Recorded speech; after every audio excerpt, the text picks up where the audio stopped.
First up, I know this video is 4 reasons, but don't get you fooled. If you want me to name 5, I can name 5. If you want me to name 10, I can name 10. If you want me to name infinity, I can name infinity. Hey guys, hi, hey, hello. My name is Sasha. As many of you know, I'm Ukrainian originally, but I moved to the UK 3 years ago. And in this video I wanted to discuss with you why I did that. What was the reason for me to move out of my country into the Western world country. And let me just start off this video by saying I am not trying to bash anyone living in Eastern Europe. That is absolutely not the case. My family is still there, a lot of my friends are still there. I do come and visit from time to time, but this video is about my personal reasons. It's not about what the country is about, it's just me and my personal views on what I want my country that I live in to be like. And I decided that countries of Eastern Europe do not match with those expectations for me. Number one is the low standard of life that unfortunately a lot of Ukrainians face. Now, statistic wise, the average lifespan in the UK is 81 years, whereas in Ukraine it's only 71. Which gives it 10 years of difference, which is a whole decade, which is quite a lot, depending on how much you're willing to live at that age. For me personally, I want to have good education, good medical care available to me, and I really want to live the best of my life I possibly can. And unfortunately, Ukraine is not the country that can provide that. And although in Ukraine medical care is free, just like it is in the UK, nothing worldwide can compare it to the NHS that UK has. Number two is that Ukraine has no future. No future! But I'm not saying them without a reason. Since 2014, which was Ukrainian Revolution, and then Russians came in, took the Crimea, took part of the eastern Ukraine, our government has changed, but it's not really talking to us about how they're gonna bring the economy back to life. Now here's a terrific fact. In 2 years, our currency depreciated 3 times, which means that if before you could buy a certain amount of products for 100 hryvnias, which is Ukrainian currency, now it's going to be 300 hryvnias for the same products. Now, to me that is indeed shocking, and our salaries went down just crazy.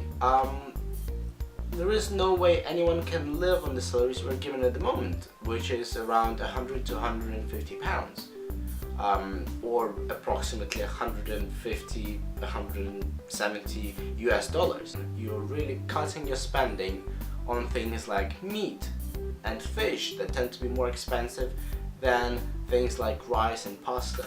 And the politicians don't tend to talk about how they're gonna change it.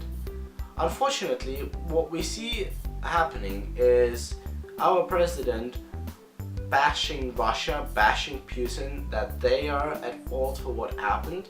And I'm not saying that partially they're not, but at the same time, they have nothing to do with what we're about to head in. They don't care about our future.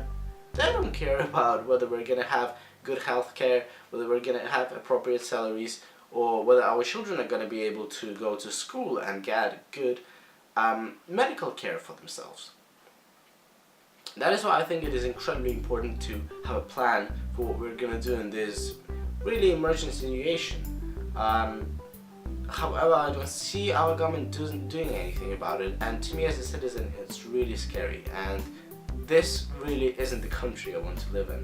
Now the third thing I wanted to talk to you about is society's attitudes. Now it's no secret that in countries of Eastern Europe people tend to be more sexist, racist, homophobic.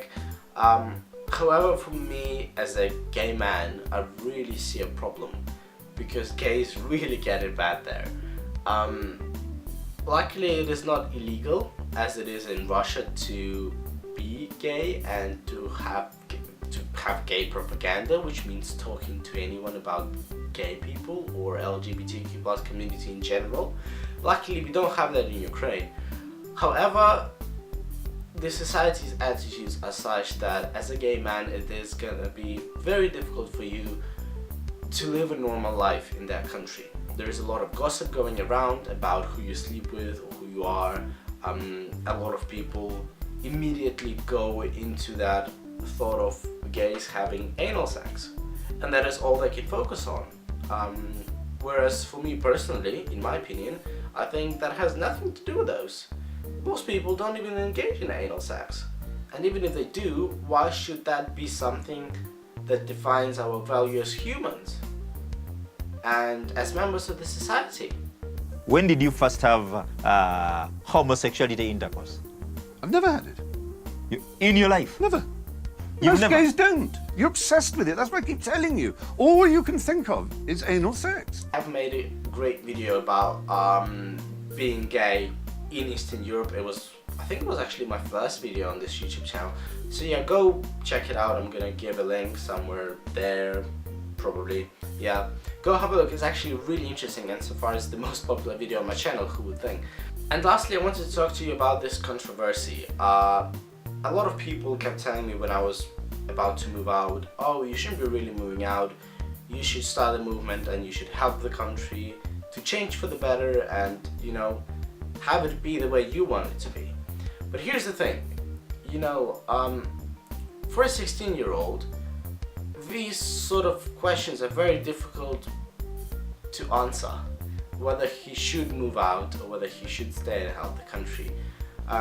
Now, after 3 years of living in the UK, being out of Ukraine, out of those attitudes and people's opinions, and thinking about myself right now, I think it is heroic to be able to stay and try to change the country, and better yet, change the country.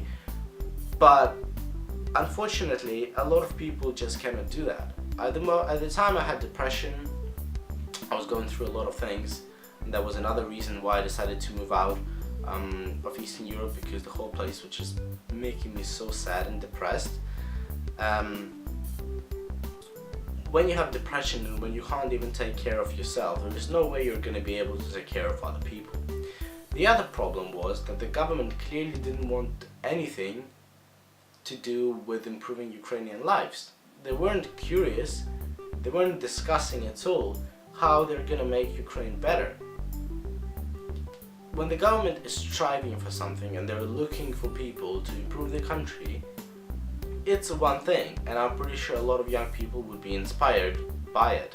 I'm not sure whether myself included, but a lot of people would.